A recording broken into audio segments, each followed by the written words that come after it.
Hey everyone, Thatch here. Thanks for tuning into the show, and we've got a great one lined up for you today. We actually get to meet one of my heroes, KC from WTPT, one of the first Pokemon podcasts. He joins us for this show, and we have an awesome time talking about podcasting. He also did a show recently called the Switchcast, so we get to actually talk about the Switch 2 news that dropped this week, as well as what that means for the Pokemon franchise. It is an exciting time. I really enjoyed doing the show. I hope you guys can also enjoy my enjoyment of being able to record with somebody who was very instrumental in my desire to do podcasting. So definitely check that out. Not really any housekeeping this week, by the way. Thank you to everybody who came to the stream, and I can't wait to see you guys over wherever. If you haven't already, though, make sure you like, subscribe, review us wherever you're listening to the show or watching it.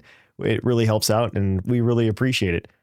But with that, guys, get ready and puckle up for another exciting episode of the Puckle Podcast.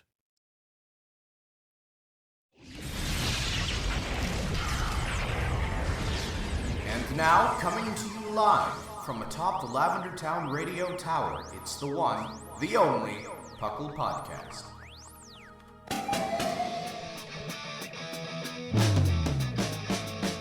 It's Puckle! Puckle! It's Puckle! Puckle! Pokemon Underground Champions League, oh yeah! Puckle! Puckle.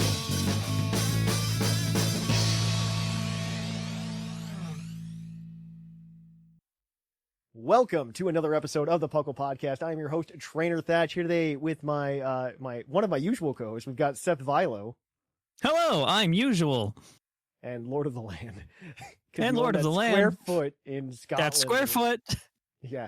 It's a very important square foot. I know it's lat launch. It's on my little ID card that I keep in my wallet. Not kidding. Visit it. One day you'll visit. One day. And then I'll put a little flag there. And we've got a very special guest today. We've got KC from WTPT.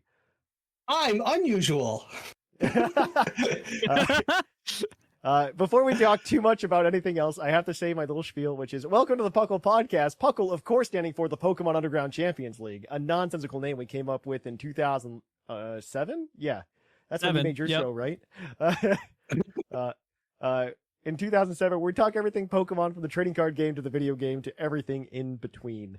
And yeah, no, I'm super excited. So, I don't want to say too much about you, but Casey, you can introduce yourself. I'm the audience stand-in here. Maybe give a little bit of your resume, I guess, and why it's relevant that you're here. Yeah. Although, actually, this goes on my resumes. Actually, usually, does it really? This better go on your resume. I saw it. I a lot of video game companies. I try to show, my entrepreneurial spirit and early trend setting with I like to claim, I know it's not 100% able to prove, but I do believe that we have a pretty good claim on being possibly the first Pokemon podcast, since we were doing it before the word podcast existed, and as soon as it did, my Apple fiend co-host was like right on the Apple, on the iTunes. I remember that. Yeah, that was like, he was big on that. And so as soon as podcast was a word, we pretty much staked a claim. So that's what our big pride point there. But others came up, of course, and I believe, I didn't know until many years later that apparently Puckle were our rivals in the day. No, isn't that nonsense? We were just talking about that too. But yeah, no, we were like, man, we were terrible. Those episodes are probably coming down off the main feed in like the next month or so. Oh, you talk smack about us? I didn't even. Yeah, no, we did. It was so dumb. It was so dumb. I knew was there were tournaments, and friends shared with me the first time I ever saw a Pokemon tournament where there was commentary, because some people from the communities actually did commentary, and I could probably show you the YouTube videos of some of these, and I was just like, they would tell me like, oh yeah, no, WTP won this tournament. I was like, oh, I'm proud that I defeated my rival. This was so ridiculous. Like, our communities would duke it out. It was so funny. To be fair, the communities were really into the idea of a rivalry too at the time. Yeah. Like, the communities loved it. They loved having like Team WTPT and Team Puckle. They absolutely loved it. like the community at the time, like our community, it was weird because that was still like back when we both used like Zat chat boxes. Zat chat, yes. Wow. ZAT. ZXAT. Oh, ZXAT. Yeah. Oh my gosh, those chat boxes. I remember. No, like so for those of you unaware, like WTPT, like Casey said, was like the first Pokemon podcast. I will back up your claim as okay. Pokemon podcaster. Thank you. Yeah, because I am a little upset because we both came up with the idea at the same time. You executed much better, but mostly because I was 16 at the time and I was trying to figure out how to make podcasting was hard in 2007. Okay, podcasting was hard. Yes. No, Joey executed. My co-host Joey executed better. I was just the talent on the show. I was the voice talent. Joey was the horse that carried that show, carried me aloft and let me shine. Everybody has their roles on the team, and that's okay. Yeah, it was absolutely. I mean, the show was great. So much so that we stole the entire format here at Puckle. And I mean, we did. If anybody can, like, I don't know if your show's like still readily available anywhere on the internet.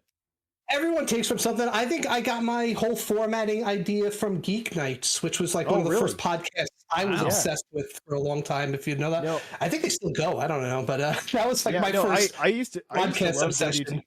I used to love WTPT. I would listen to it all the time, and it was like I was also doing it as like inspiration because I had wanted to do a podcast beforehand as well, before you guys launched. Because I think you guys launched like mid 2007, if I remember. You can always tell me. I can always check Bulbapedia entry for it. Yeah, man. Okay, my Bulbapedia entry is not fun. Okay, 2007 July is when, at least that's when it went on like iTunes, right? Because it's probably when it went on iTunes. Yeah, I completely understand this problem. So before that, we were just uploading shows to like the internet, right? Like before. Yeah, the internet really, at large. Like I learned what podcasts were in around 2007, and I was like, man, I really want to do a radio show, and I wanted to do a Pokemon podcast. Before it was like March of 2007 or something, and I tried doing it, but like I had no idea how to get it on the internet, because it was super hard to do it back then, especially if you had no money. And right. It was ridiculous. I just imagine tiny Thatch with a propeller hat saying, "Golly gee, I wish I could make a podcast. That'd be it was pretty close. Dreams come true." No, like microphone equipment was the microphone equipment used was garbage. Like, yeah. But yeah, no, I remember doing it. I really absolutely loved listening to WTPT, and then we made Puckle, which stole a lot of its ideas. Yeah, I mean, it's fine. We take it from everybody, like Casey said. Yeah, that's it. You're all inspired, and whatever. We're all hanging out now, and that's all. No, we are. No, we were rivals for the longest time, talking smack. It definitely mattered. No, now we're together. This is like it only took us. It only took 17 years for this crossover episode. Yeah, when I first came into your chat, and you were trying to explain to people like in the chat like who I was or like what. Yes, I remember that. You were just kind of like, I don't know. Let's let Casey explain it because I don't know how he takes this, and I was just like, oh. The intro, the format's a homage to WTPT. It's like, yeah, that's the word. All right. No, literally. Okay, I kid you not. The intro that we have now, it used to not be exactly like this, right? I mean, we would announce that we'd be at like whatever radio station or whatever in the Pokemon universe, like we do. Yeah. Still. So I went to a guy to do some sound work to make our newer intro, where we cut down to like 20 seconds as opposed to like the minute and a half theme song we would play. Oh. We had I went to a guy and I kid you not, I found an old episode of WTPT floating on the internet and I cut out the intro section that you guys had and I gave it to him and I go, make it like this. Good. That's funny. Joey will be proud. I mean, I think most of it was just the stuff available on GarageBand at the time. No, I know exactly what it is. Nice. The problem is in the year of our Lord 2015 or 2017, whenever I did it, to get those sounds from the old GarageBand was such a headache. Oh. Or I would have just taken those directly. I would have just taken them directly. Like, man, this is such a flashback. You stick it together with duct tape as best you can. And then you just slowly try to build a better vehicle around it as you go. Exactly. It was great though. Like, WTPT. We will continue to pay it homage. I like to think because I know you guys had like a sister show that came out that went a little bit after you guys ended KTPT. KTPT, Yes. yeah.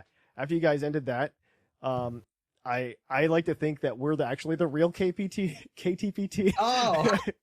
And that we're the true successors. That's funny. I'll admit this. I've listened to you far more than I think I've maybe I don't know if I ever listened to KTPT. I don't honestly think I did. No offense. Guys, whoever did it, thank you for keeping the candle alive as you did. But I think I was kind of checked out for a little while after I did the show.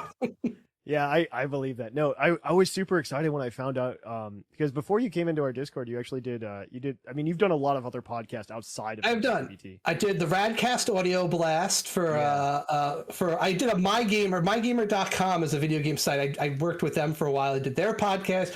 I did something called Game Station Radio where I was known as Sergeant Party. Nice. That's an a awesomely powerful name. That was And if there's 6 people today who know what WTPT was, there's probably 1.5 person out there who was like, "Oh, you're Sergeant Party! Oh my god!"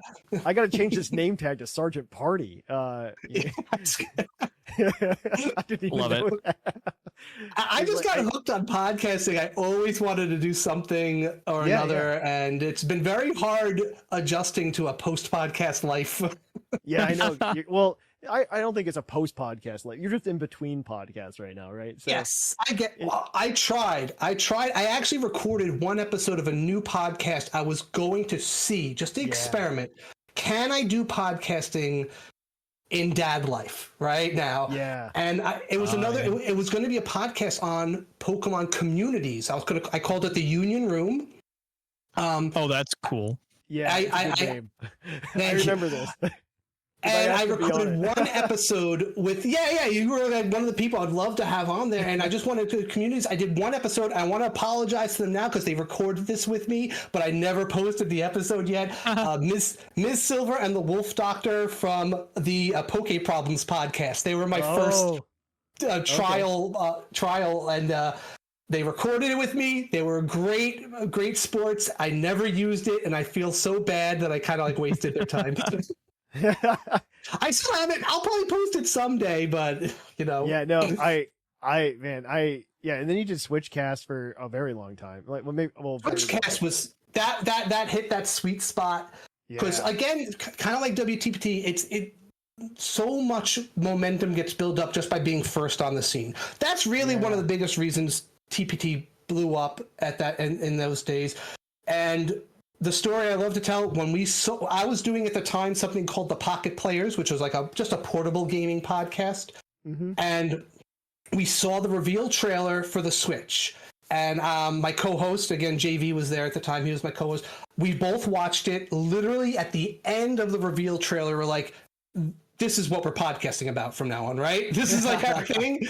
And that night we bought the domain, we switched the show over. Oh man. That was it. We recorded the Switchcast, and that was supposed to be a temporary name, and it stuck for 10 years. And that was it. The Pocket Players was gone as of that night. No, I remember rediscovering it and being like, wait a second, this is KC. Oh, that's awesome. Yeah, you were so you found the podcast first, and then we're like, oh, is that? I'm like, wait, KC? This can't be KC. Oh, that's pretty cool. That's cool. I thought to myself, there's my rival. I gotta steal this format and do my own Switch show. I mean, Pokemon's it's a series built on rivalry, so of course, man. Yeah, exactly. That's why Blue named himself a color, just to be like red. Man, I should have come up with a two letter nickname for mine. Man. Also, you'll notice my avatar is N, right? Yeah. So that's because K plus C equals N. Oh my god. Oh my gosh. You see? Oh, it's full circle. It all comes together. All right. Well, I hopefully that was a good introduction to who we are and what we're doing. But there's some news to talk about. So we're gonna kick things on over to the news.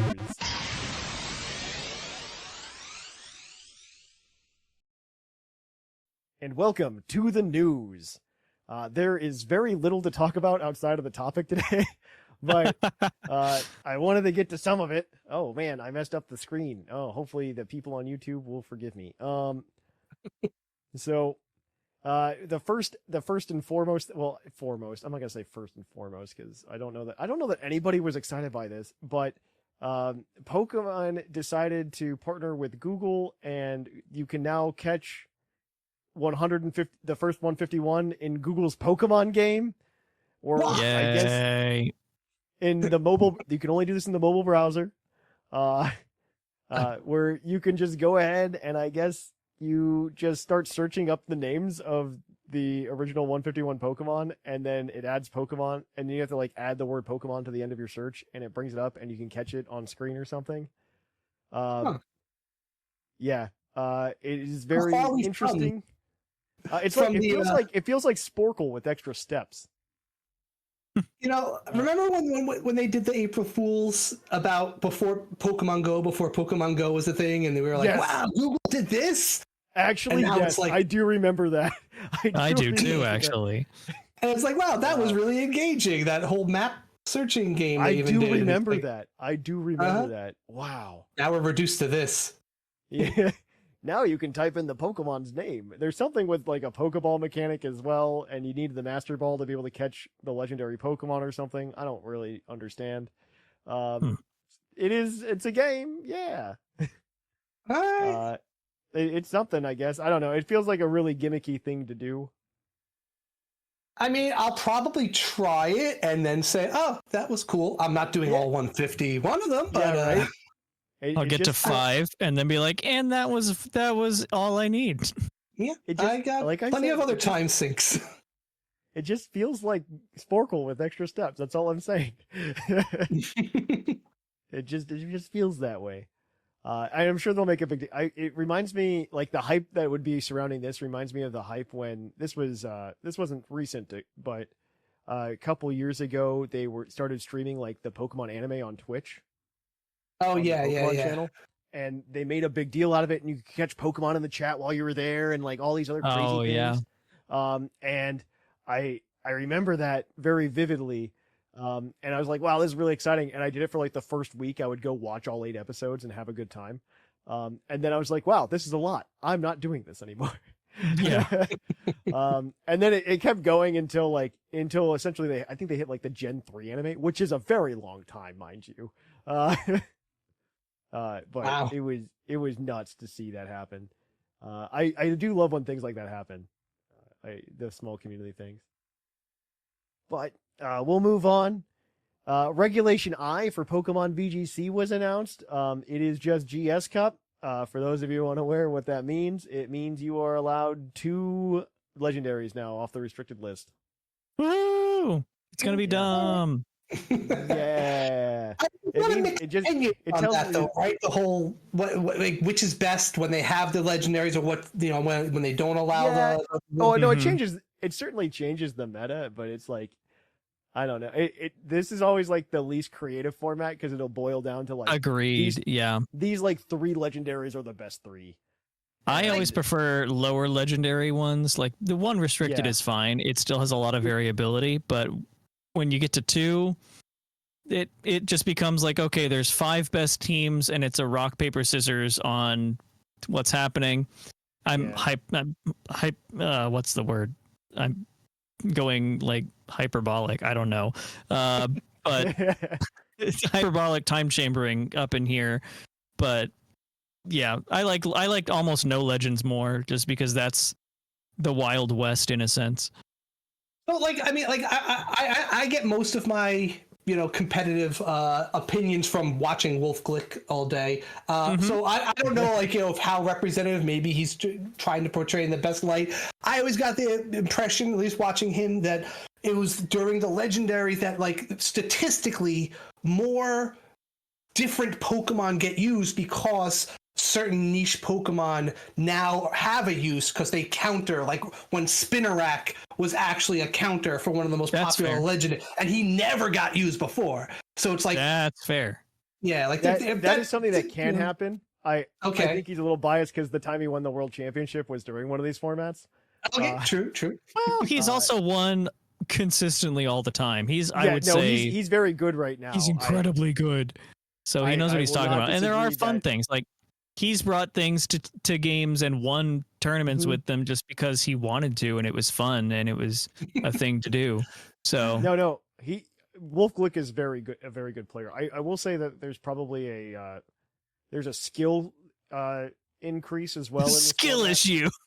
No, not a skill issue, but like in this format, like the higher level play will succeed. Yeah. Over the other. Yeah, formats. that's true.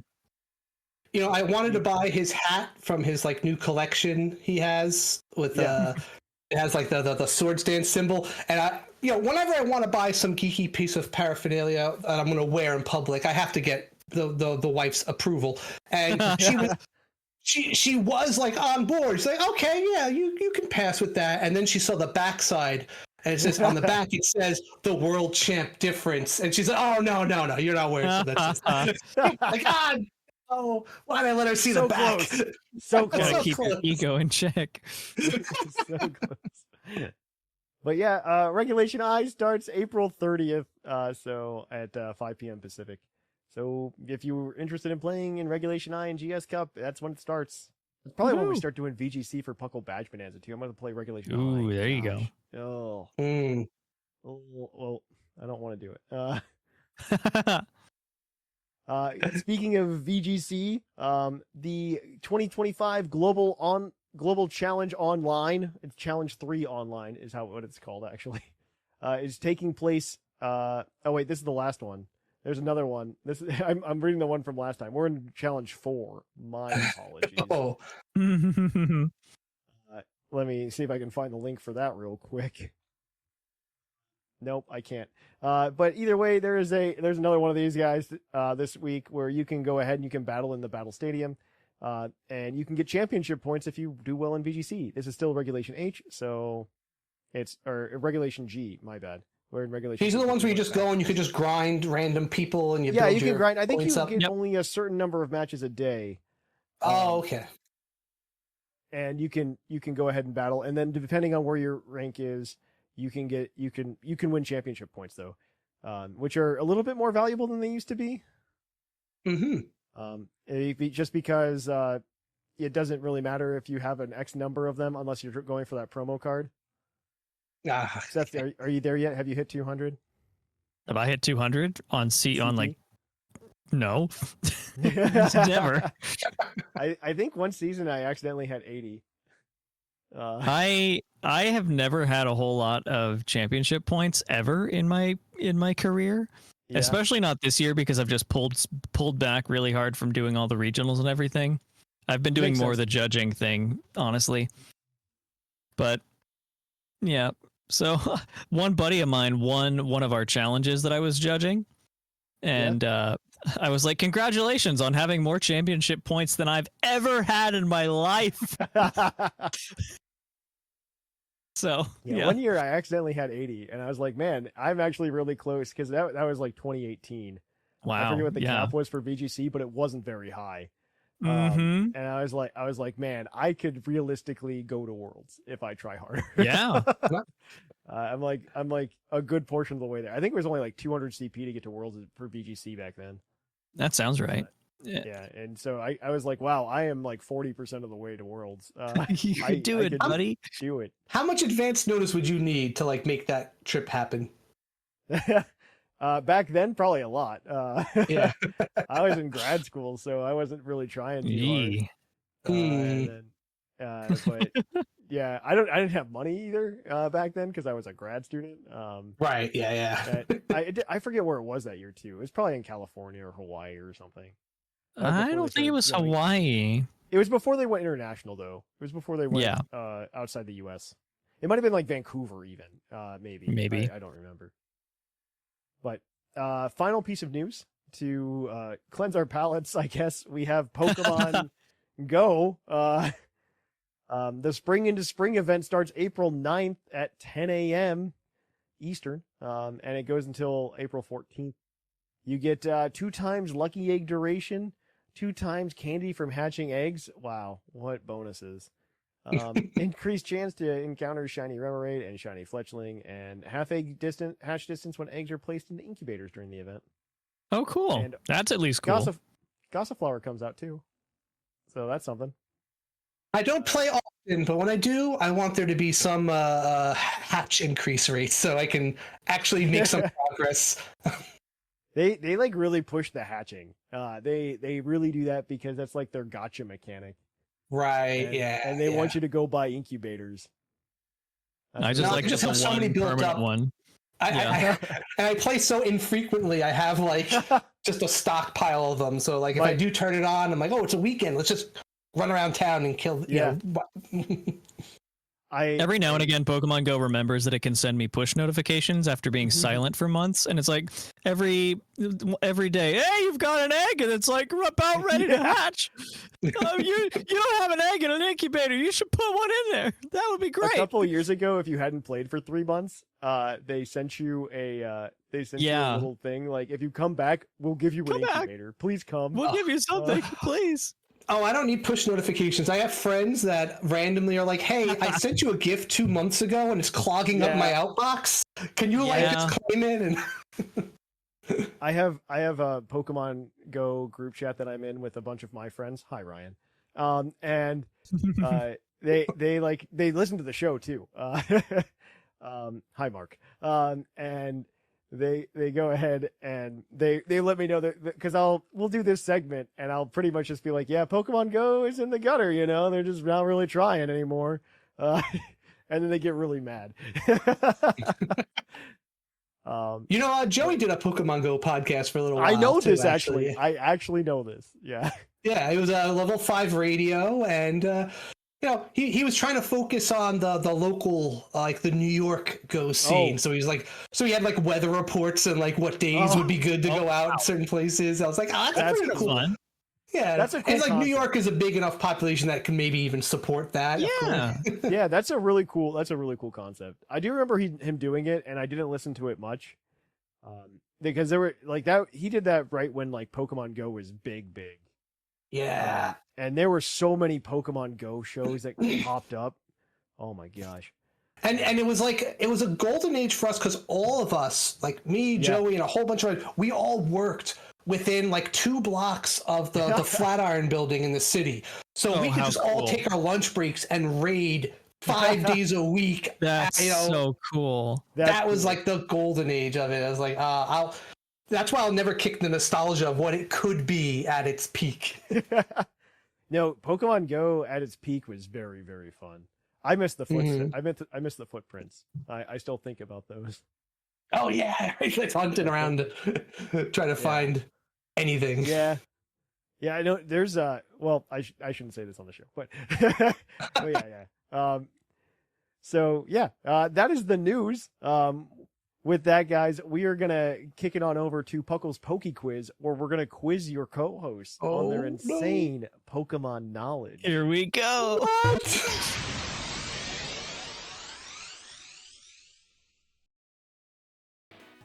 Well, hi, and welcome to the Pokequiz, the part of the show where we quiz our co-hosts on their insane Pokemon knowledge. I'm Mark from the Dunsparce gang, here to explain the rules. Our fabulous co-hosts will work as a team to answer 5 Pokemon-themed trivia questions that fans have submitted on the Discord server. Each question is worth 1 point, with Pokedex and multiple answer questions worth more, for a total of 7 points. The host can use a free hint at any time. If they get all the answers correct and do not use the hint, they can cash it in for an 8th point. Welcome to Puckle's Pokequiz. Thank you for that introduction, Mark from the Dunsparce gang. Welcome to it. If you haven't already, if you have questions that you'd like to quiz your co-host with, we are more than happy to accept them over at our Discord at pucklediscord.com.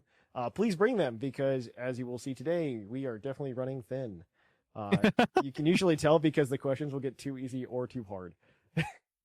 And we're running thin when we ask a question about the manga. So Yikes. yeah, right. There's no question about the manga today, I promise.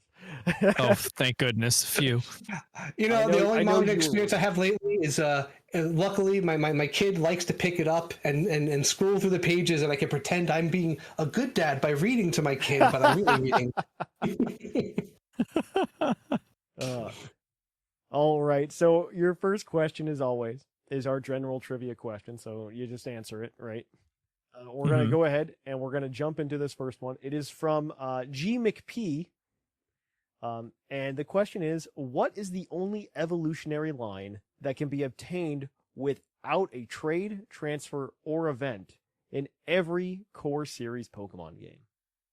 Oh, out a trade, transfer, or event In every core series game? So There's it's so one first Pokemon off, line. Yeah. It's wait, crazy. so what?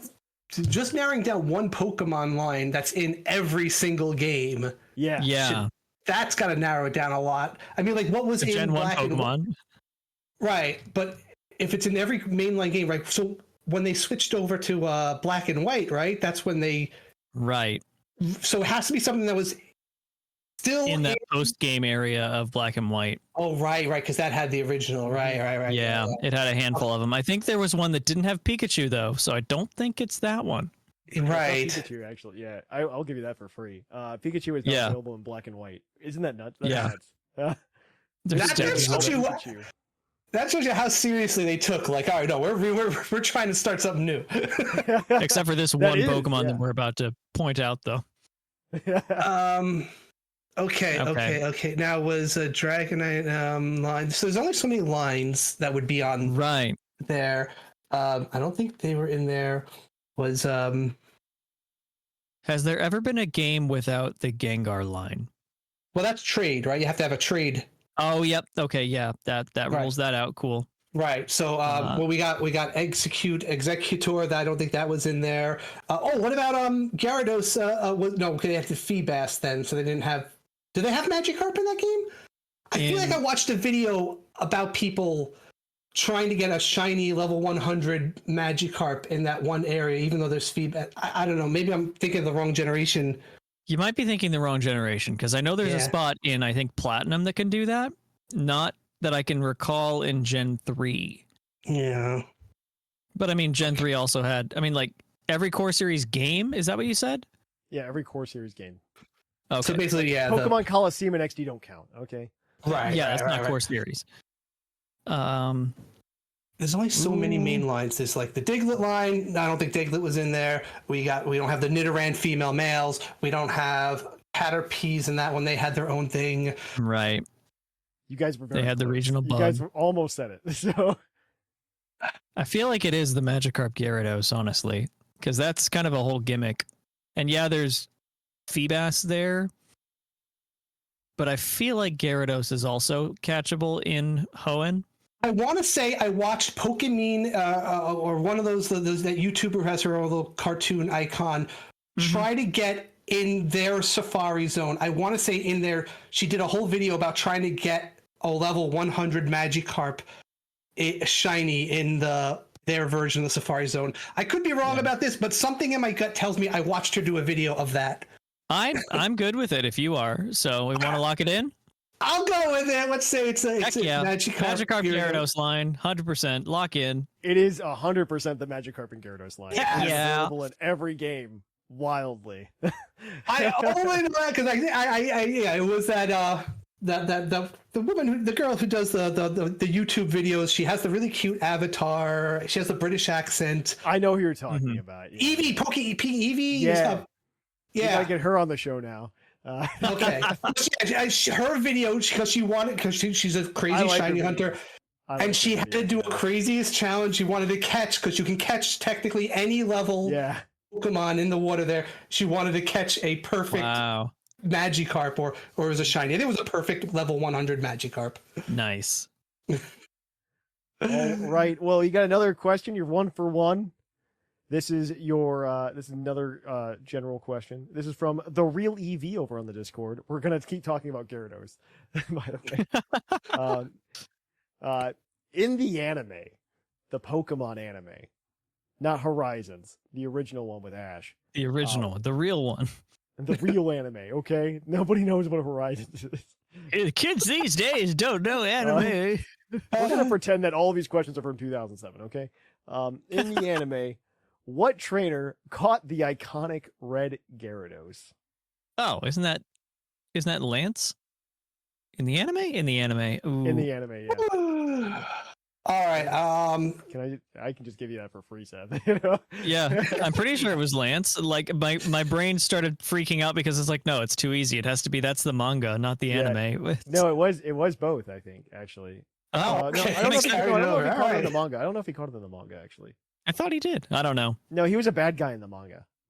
Oh, well, I mean, that doesn't stop him from getting a biological he's a weapon. bad guy, but he's not a bad guy. Only the good and pure of heart catch a red Gyarados in the lake, fueled by rage. No, they called him a G-Man or whatever that means in the anime.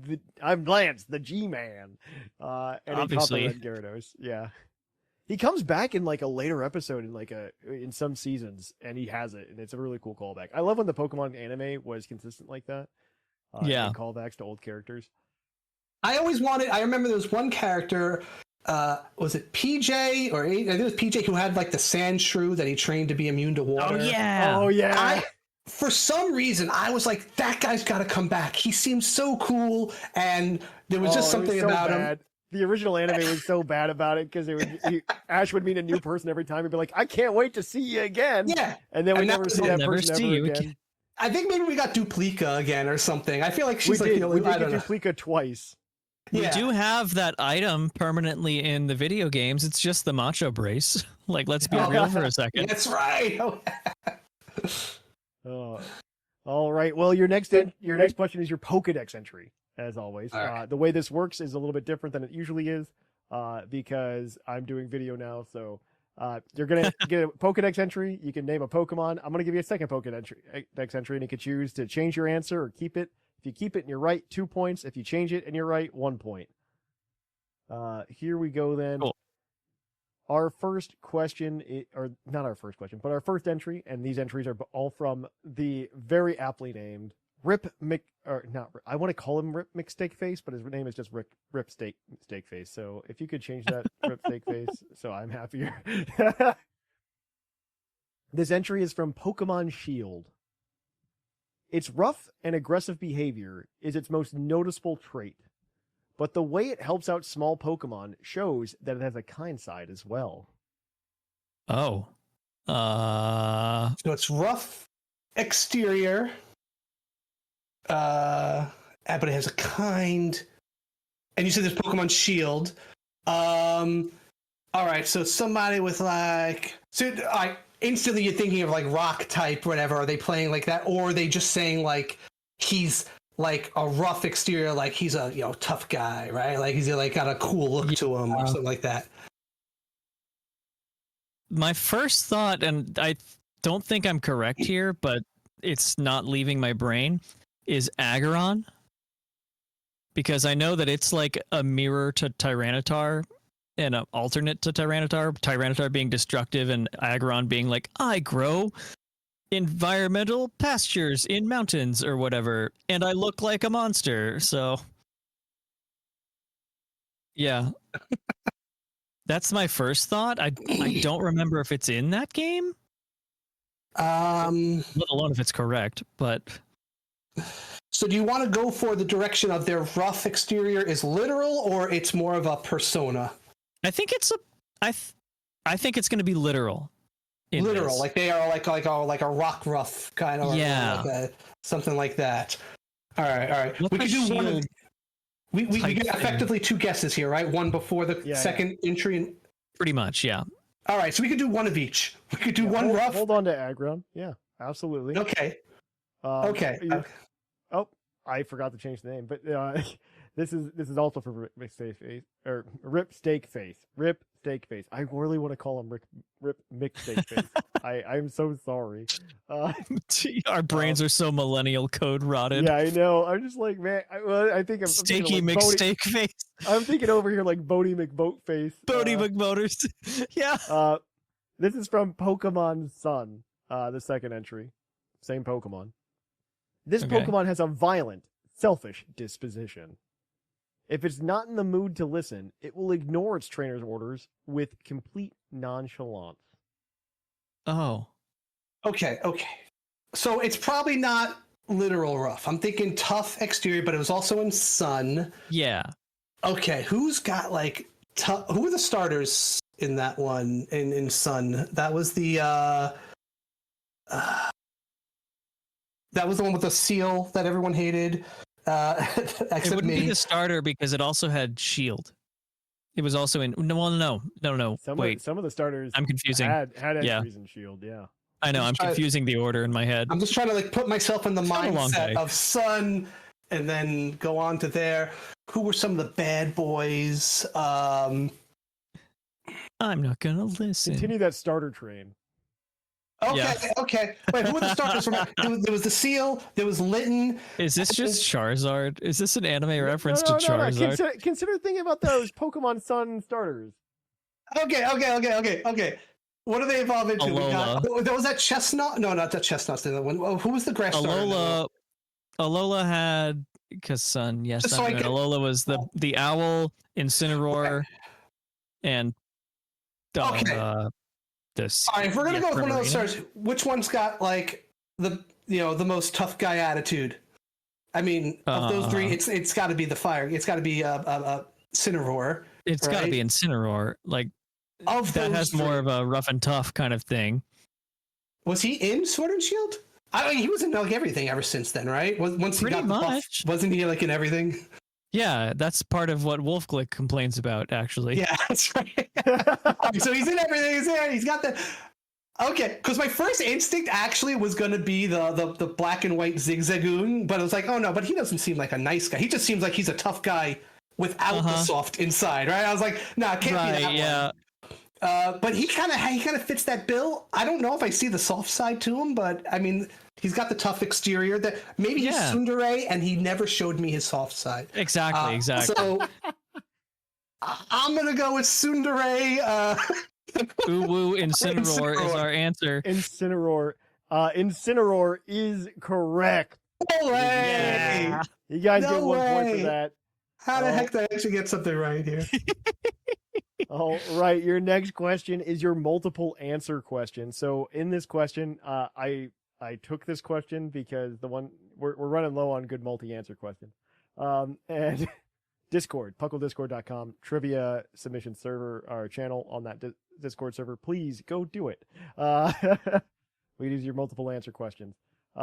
And so this week we have 4 answers. I whittled it down because I changed the premise of the question. And hopefully it's easier to answer as a result.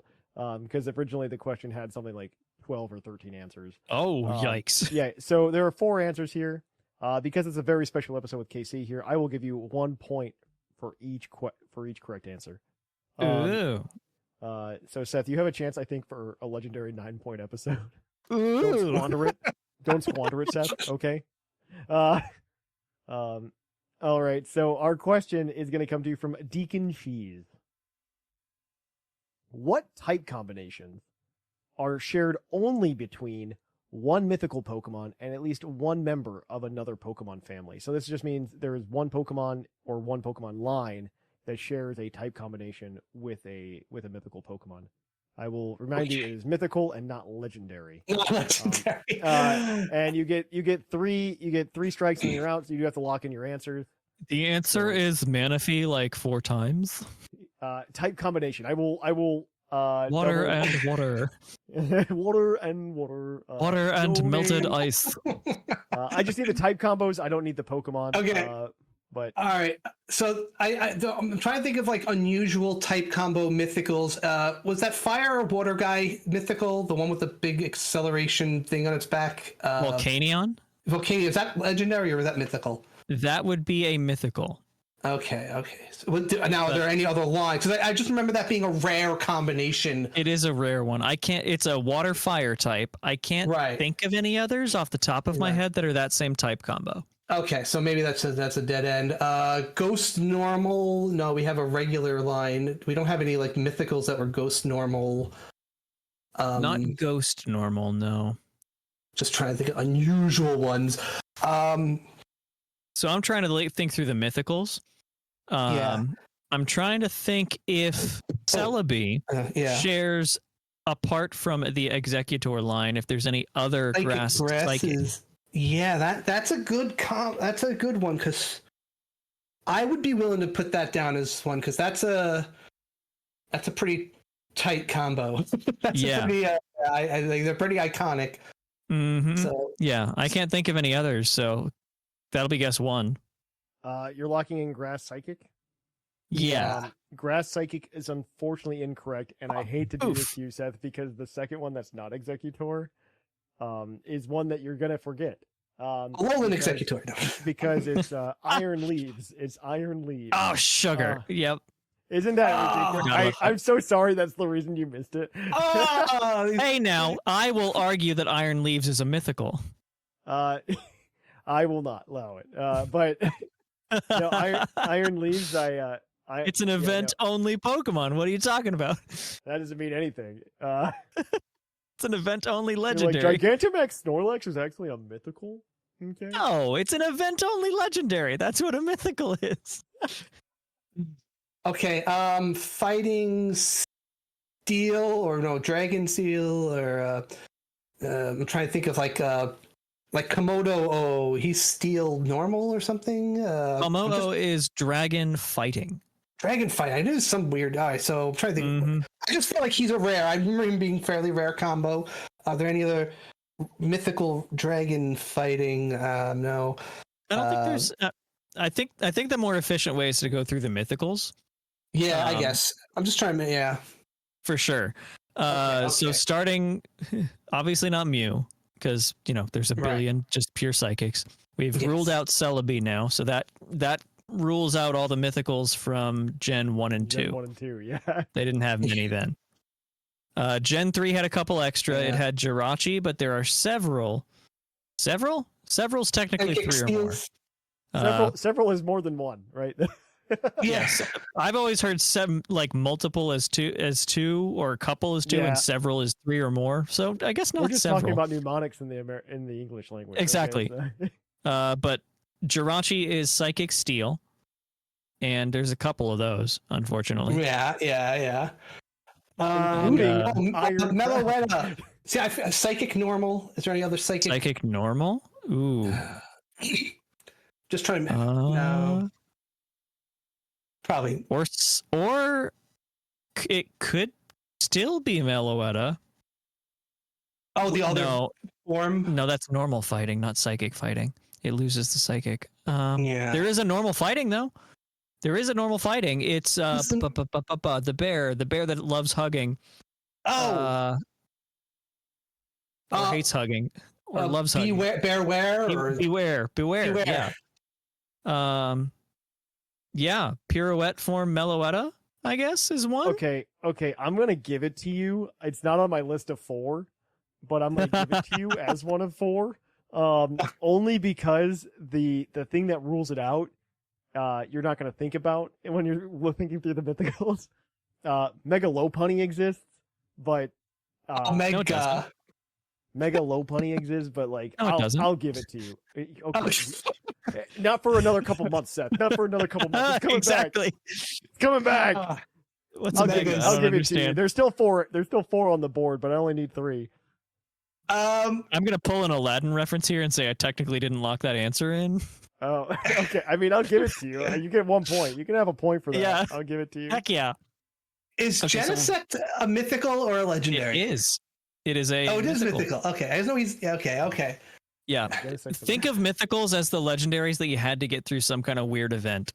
Okay, so if I didn't catch it, probably then it's. If you couldn't catch it in some way, it's probably the mythical. If I don't have it, if I don't have one, then there are a couple of steel bugs though. Yeah, so there's a few. There's a few. Yeah. All right. Wormadam, most notably. Trying to think. Who was some of my other favorites? Diancie. Ooh, that's a good one. That's Rock Fairy, and the only one is the one that's quote unquote not related to it, unless you watch the movie, the Carbink. You want to lock that? Okay. I'm hesitant to because I've failed twice now, technically. Seth, I think you should. I think you should. I think we should lock that one in, though. Yeah, Carbank. That is correct. That is correct. That is a rock Life berry. food. We're just having a good time on a Friday night. It's okay. We're having a good time. Having a good time. What are other mythicals? What were Gen 6 mythicals? What's Hoopa? Oh, Hoopa yeah. Is Psychic Hoopa Ghost. is my main in Pokemon Unite. What about the Hoopa is Psychic Ghost in its normal form, and then He's Psychic like Dark ghost? in its unbound form. Why don't I have him? I want a Psychic Ghost. That's perfect. It's so cool. It's so cool. It's the only one. Yeah. But maybe not the only Psychic Dark type. Yeah, I'm trying to think of the other Psychic Dark. I'm gonna go with It it. just turns your brain upside down, right? Yeah. Oh shoot. Yeah. Oh, yeah, the Squid Boy. Squid Boy, lock in. Psychic Dark is correct. I didn't need the types. I don't care what Pokemon you choose. Exactly. But yeah, it is Inkay and Malamar. Yes, that is that gives us Yay. 3. I'm giving you 3 for that. There's technically 2 more on the board. I guess. Victini's pure fire, right? Victini is Fire Psychic.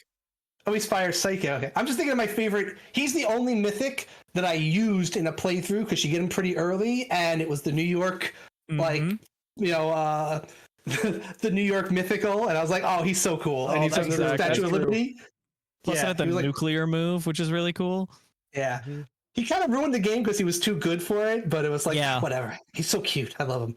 Now that could be an answer because I'm trying to think of a second Fire Psychic. I can think of one. Because I would be so happy if he is the answer, because he's like my favorite mythical by far. Right. If he was the key to getting this question right, I will just be so happy. Because the other one is the Fox starter from Gen 6 that I'm. Okay, yes. Who was also my main in Pokken. Well, the mid evolution. Right. Braixen, yeah. Yeah, Delphox, that's the name. Right. I'm trying to think if there's another Fire Psychic evolution of it. Yeah, it's the middle evolution. Exactly. Is there another Fire Psychic? I don't. Yeah, I don't think there's a Mega Man. Think so. Oh, yeah. There we go. No, there is now. But I'm tis. Yeah, it's. I keep forgetting about that one. Seth, I'm only thinking Cerule Edge because I'm TCG. I keep forgetting that you're like the one person that'll actually pick up on the things I say when I do it. There's sometimes when what can I say? When I'm observant. I give the answer. You give the answer very strong hints. Comment.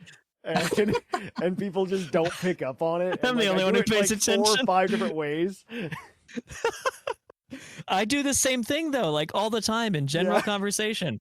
3/4 of anything I say is some like dumb thing that I made up or it's a reference you and to I something. are on the same wavelength. We're on the same wavelength. Exactly. You can't get past me, buddy. Okay. I'm gonna give you a couple free hints. Sadly, it's not Victini. 1025. And then the 1025 is just how much time we've spent on this. Oh my gosh! Duh. And then yeah. What do you thinking, Seth? No, I want to hear the other hint. Go on. I need this hint. I want to hear the other one. The other one is, man, if you don't answer very quickly, I'm gonna punch a wall so hard and die. I can't suddenly do that one. Punch a wall so hard it dies. That one I don't pick up on. That I die and come back. I'm gonna be so angry. Yeah, okay. Yep. Casey, do those resonate with you at all? Either of those? I'm so sorry. Meltan? Meltan? Meltan. Unfortunately not that one. Seth, so give me one of the two. You've got So the 1025 is Pecharunt. It's Pecharunt. That's its Pokedex number. And it's Poison Ghost actually. But yeah. Okay. Poison Ghost, yeah. Which is Gengar. That gives you the 4th point. That gives you the 4th point. And then the other one is punching a wall so hard you die is because that is Annihilate. And the only other one that shares that is Marshadow. Marshadow, yes, it is. Oh, okay. Ghost Oh, fighting. I forgot Marshallow's mythical. Oh, Yep. Yeah.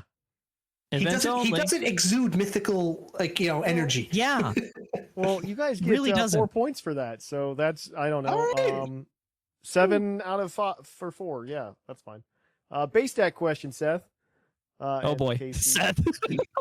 Seth. I'm not base stats. He might know it. I don't remember Probably what my not. taxes were Actually, this year. I'm I not gonna tried to look. numbers. I tried to find an easy one, but I didn't have any. So, this is from Rock Rough Rider. This is all you, Seth. I'm sorry, Casey. Okay. What The Pokemon only was- base stats I know is that Arceus is 100 and everything. That's the only one I know. You're close. this is You're from- so close. Oh no! It's actually 120 and everything. It's on 20. See, I don't even know that one. This is from Rock Rough Rider. What Pokemon with the chlorophyll ability has the highest base speed of all chlorophyll Pokemon or all Pokemon? with chlorophyll Ooh. ability? Okay, so that's the one Ooh. that go fast in sunlight, right?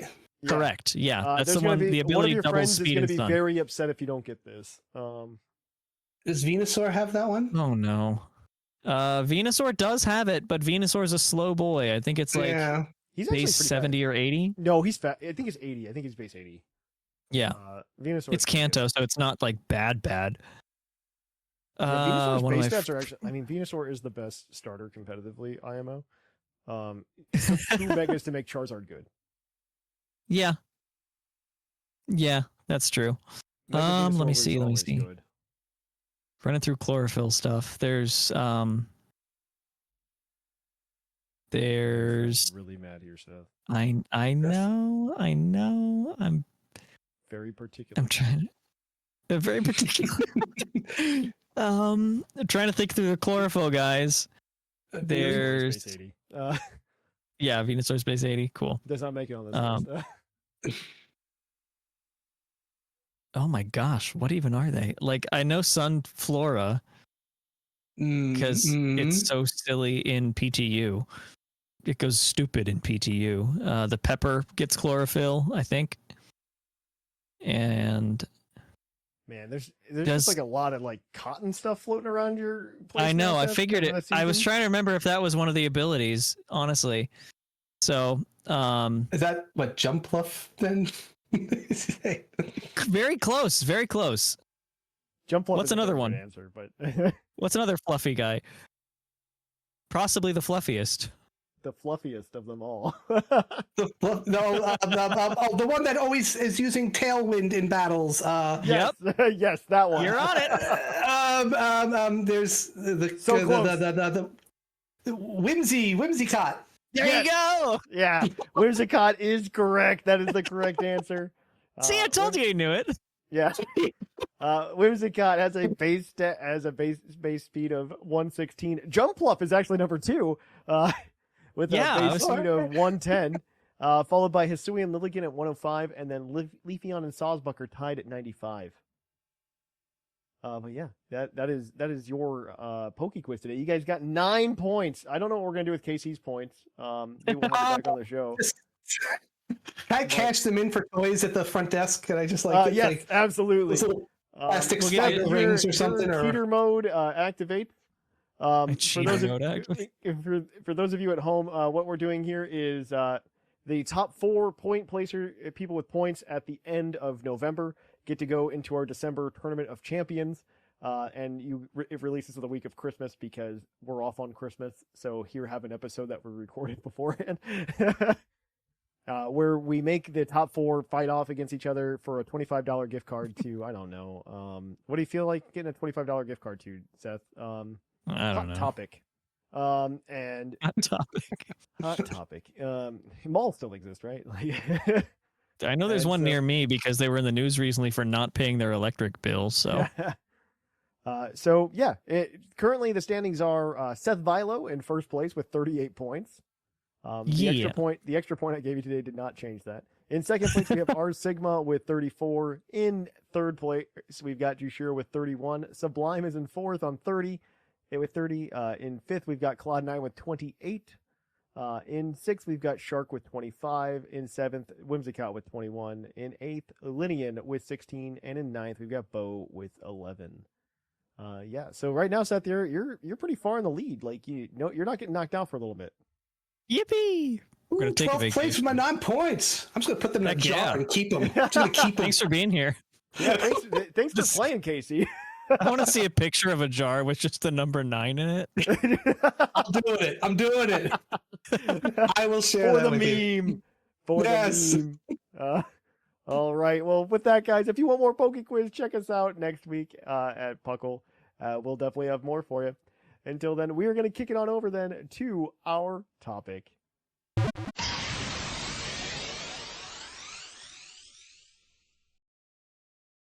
Welcome to our topic. Our topic is I actually love that this is our topic because one of Casey's latest shows was the Switchcast, but also he started as a Pokemon podcaster.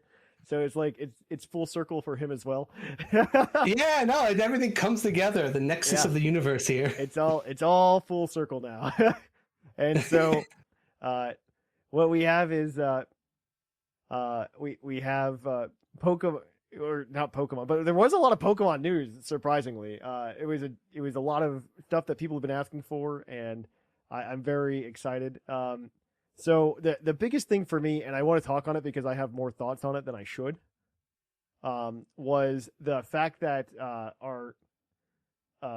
that we're getting GameCube Virtual Console finally, or not Virtual Console, Right? but GameCube Nintendo Switch Online, which is a long time overdue. Right? Yeah. That's Yeah. so hype. It's very hype. This is like, I think this is almost as exciting as the Switch 2 coming out. And I mean, I'm just excited about that controller coming out for it because I mean, like that's what people Really, have been though. trying to. really Yeah. though, like I'm gonna buy that controller. Mm-hmm.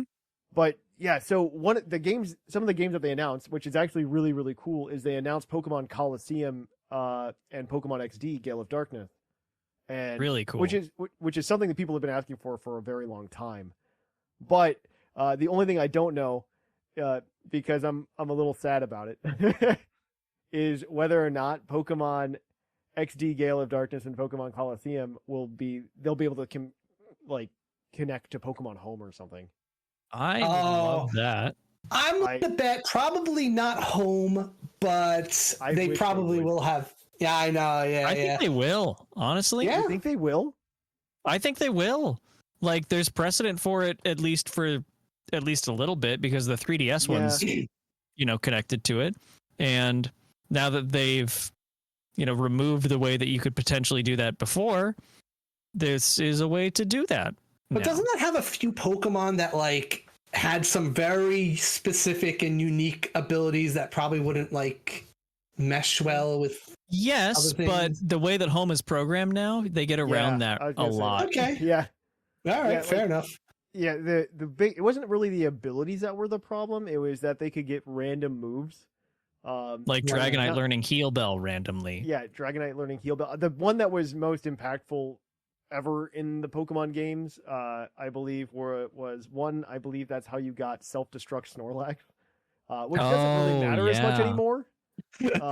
Yeah. Back in Gen 4, bingo card. That mattered, but Bingo. it doesn't now. Yeah, back And when using the destruct moves halved the Yeah. opponent's defense before applying damage. They don't and do you that got anymore. Stab on it with Snorlax. But Yeah. not only that, but like it was the Magmar that was the wild one, I think. The Magmar could learn like Follow Me, or something like that. It was a very specific move that Magmar could learn, and it was used in VGC very heavily because Magmar was just like, the Oh. right combination of types to be able to like soak up a hit from the big hitters in that meta. Okay. So Interesting. it's most of the stuff from like Pokemon XD, Gale of Darkness, not really Colosseum, but I do hope the Pokemon Home thing is what I'm most excited about though. Like I hope it happens. Okay, okay. I mean, they've done some more surprising things. Yeah. Was Colosseum the one that had all the really good mini games? No. Oh, that was Oh, Stadium. rat. Or the... That was Stadium. That is available on Nintendo that's Switch right. Online. This is Yeah, I yeah. have actually put off because I was literally waiting for either some like Pokemon games to come to NSO or I was waiting for like GameCube games to come to NSO. before I actually upgraded my my subscription, and so now I will update my subscription. I will actually pay for like the extra one. I'm hooked up to some friend of mine. He has like a family plan where he just put all of us friends. And since under that plan, it's cheap enough that I don't even care if I don't use it for like a year or 6 months. It's just like I keep it up and then like randomly I use it. And since we're splitting it amongst like whatever the max number of people you can have in there is, it's like whatever.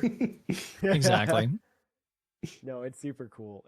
I'm very excited. Like, this was a really big hype announcement. It has nothing really to do with the Nintendo Switch 2 outside of the fact that they're bringing GameCube games. No, that's big. You know, that's a big. It's a whole other library of really just good feels games. And GameCube always has a special place in my heart because that's the one I won with Snapple caps. Oh wow! Because I don't know this story. So back in the day, like they did like, how like you could do those things like Marlboro Miles, you could collect those or whatever and get prizes or like soda cans. Snapple was, my dad was a smoker. I got a dartboard and a sleeping bag from Marlboro. It's like the kid who tried to get the jet with the Pepsi bottle. Yes.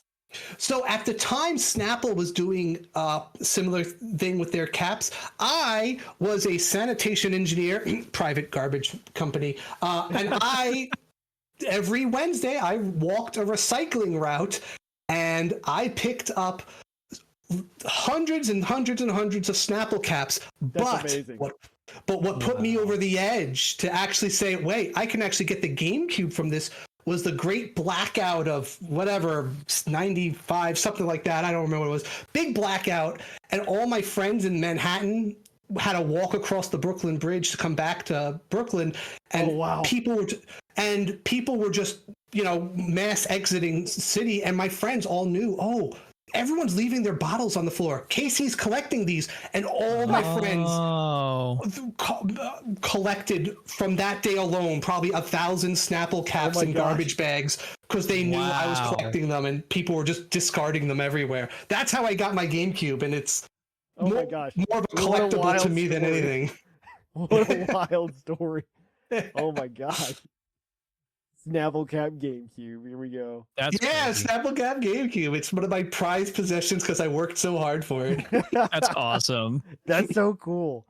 That's amazing. No, I'm very excited about this. There were a few other things talked about as well in relation to the Switch 2. I mean, obviously the Switch 2 was announced. I don't really want to go into the details. We're not like a Nintendo podcast, but right. It's gonna be Nintendo adjacent. We're Nintendo adjacent because we're a third party pod. We're a second party developer podcast. Right. But we're a fourth rate duelist. You're a freelance trailblazer Pokemon small indie company. But yeah, the Nintendo Switch 2 was announced, and it's just like beefier hardware. It's just Nintendo Switch but more, right? Yeah. It's just like everybody can. I like that people are still complaining that it's like old, outdated hardware, but I'm like, yeah, but it's gonna work, guys. Like, yeah, right. And it'll have games. That makes it different than the other consoles. And so, yeah, with it being beefier, they actually have like Nintendo Switch 2 versions of games. Like Breath of the Wild gets one, which is kind of wild. Yeah. But apparently, like. Also, Pokemon Legends ZA is getting a Nintendo Switch 2 edition. This is literally like the Pokemon Stars rumor all over again, where they're like, "Yeah, we're gonna get it on the second console." And honestly, it just like makes it prettier. Like it probably runs better. I'm excited for it. No, it makes me want to Switch 2. And they also kind of like addressed a little bit like one of the big problems when people went from the Wii U to the Switch were the games that came out on both systems. They're like, I don't have to buy all my games over. At least they offer that.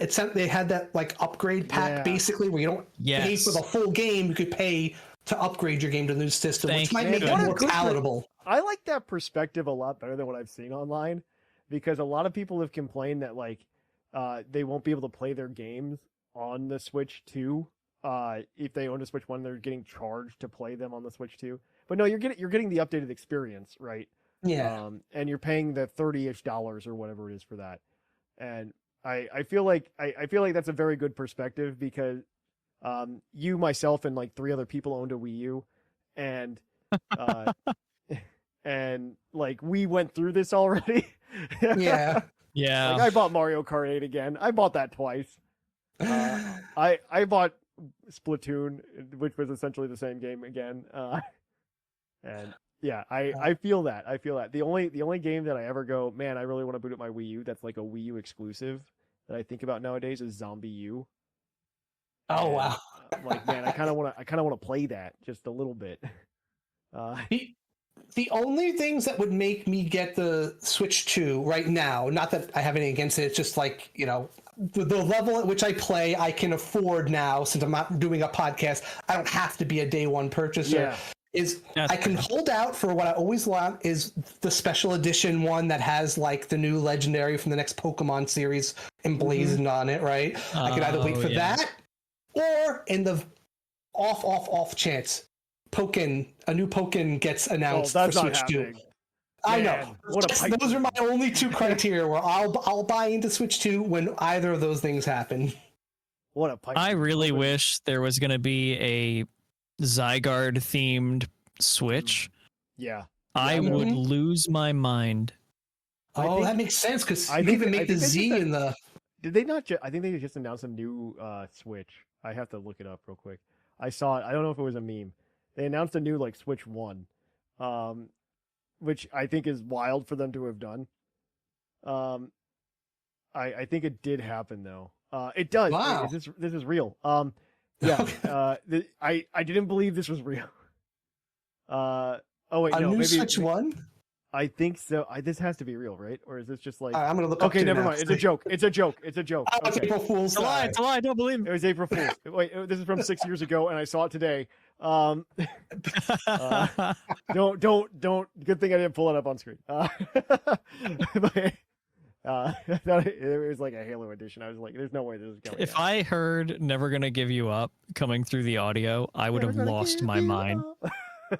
We would have gotten a copyright strike. I would have lost it. Just being like, "Oh wait, this is real. Let me look." Click. Hears it vaguely through Discord. That would have been. Oh my god. That would have been very good, actually. Yes. But yeah. Oh man. But yeah, that would be what I would absolutely love because I'm a huge Zygarde fan. So if it could have like the hex pattern all over it, that'd be cool. I don't think they're gonna do it because they didn't do it for the last Legends game, but a console wasn't releasing with the last Legends game, so yeah, they're not gonna do it. They're not gonna do it. No. They're not gonna be able to produce enough Switch 2s to begin with. That's a whole different issue. Yeah. Yeah, they're not going to be able to make. They're not going to be able to do that. So I think next year would be a very good time because you'll probably get like the Pokemon Gen 10 Switch 2. The only problem I have with that is we might get like the Switch 2 Lite by then, and they seem to be gravitating towards more like they seem to gravitate more to special editions of that, at least for Pokemon, because I think that's fair. Pokemon sees itself as a handheld game, right? Yeah. And they're just like, here's your Pokemon. Pokemon feels like it's trying to be the budget, family-friendly option for everybody. You know, that's why it goes for the budget console, not the high-end one. Can they just make the next variation like another clamshell, like my DS? Because honestly, I want to Switch fold up. Even if they just had like, if they could Switch fold up, yeah. I'm surprised nobody's come up with like, for iPads, how they have like the folio cover. Like a folio cover for a Nintendo Switch. I'm surprised we don't have that product. Yeah, that's fair. Because I want a pocket, and I say this is like the thing people hear me say the most, and my audience is sick, but maybe yours isn't yet sick of hearing me say this. I want a pocketable system again. I very much miss that. I'm wear cargo shorts. I'm back into my 3DS the last couple of weeks, man. Yeah, cargo pants, big baggy pockets. Big cargo pants. Yeah. So I like to play a lot of the older Pokemon games, the Game Boy games, the Game Boy Advance games. And so I've gotten very into modding old Nintendo consoles so that I can play one on the original hardware, but two in an experience that is not uncomfortable in terms of being able to see the things or hold the console because now I have adult hands. And I just ordered my SD card so I can. I'm just learning about modding 3DS for. Ooh. Yeah, so I am very much into like one of the mods that got me into it was taking a Game Boy Advance and putting a Game Boy Advance SP screen in it. And now there's Cool. like much more there's fancier ways to do that now. Because there's such a market for it. So they actually what they'll do is you can buy a screen that's the same size or is much larger than the original Game Boy Advance screen. But they'll sell you a shell that has a cutout for it, and it's a very just plug and play experience. You just swap the shell, you plug in a new ribbon cable, and you've got this beautiful backlit screen, not even backlit, like IPS screen. Wow. And you can, and so that's how I do it because I can't play the SP anymore because it's so close and I have big hands. Yeah. So now I can play on the original GBA. Like that's probably like my favorite handheld like form factor is like the GBA. It's really, really pocketable. It's super crisp screen. Every time I play those games though, like I always remember like it feels good because like I'll be like, oh, I got to go in the car and go do something, and I can just like slide it in my pocket. Right. It's That's so kinda easy. cool. I mean, it makes me want to buy like an analog pocket or something, really badly. Like I might do that. An analog pocket? An analog pocket. It's like it's an aftermarket. It's an aftermarket device that you can buy. You can still plug your cartridges in to play them, but they also can load ROMs on and stuff like that. Oh, okay, cool. And it's the size of like an old Game Boy Color, Game Boy Pocket, same form factor. Sweet. I've got Very one that's cool. They're pretty expensive. I think micro they're like SD $200 only or something, but Oh wow, yeah. yeah, they're pretty expensive, but they're very nice from what I can see. And they I also mean- have a dock for them, so you can actually you can plug them into Oh, your TV cool. and hook up a Bluetooth controller. Dang. Okay. I mean, Yeah. systems like this, I say, are the one silver lining about being ordered to work in the office again is I get all my gaming done on the trains. Honestly, that's where I played more than anywhere else. And That's I have an fair. excuse to be on the train for an extra hour or two a day. to Oh, I missed my finish some more stop. games. Oh well, I'll go around again. Yeah. Well, that's how I Oh, measure no. how good a game was. Like if I get to Yeah. West 4th Street, oh, this is like a top game of mine. Yeah. No, I remember. This is deep cut. We're barely talking about the Switch too, but I remember on WTPT there's one conversation I remember you having, where you were talking about the idea of like making sure you had teams ready to battle people like on the train and Yes. stuff like that. Because you're just like, I've got a team of like level 60, so I can play against somebody who just beat the game, or I've got my team of level 100, so I can play against like a competitive player. I've got my other team, so I can play somebody who's playing in the game. Yeah. Oh, that's awesome. I'm happy you remember that one. I remember that very vividly. But yeah, It only ever happened maybe 3 times in my life where I battled a random person on the train, but I was so glad to have those teams That's ready so for cool. yeah.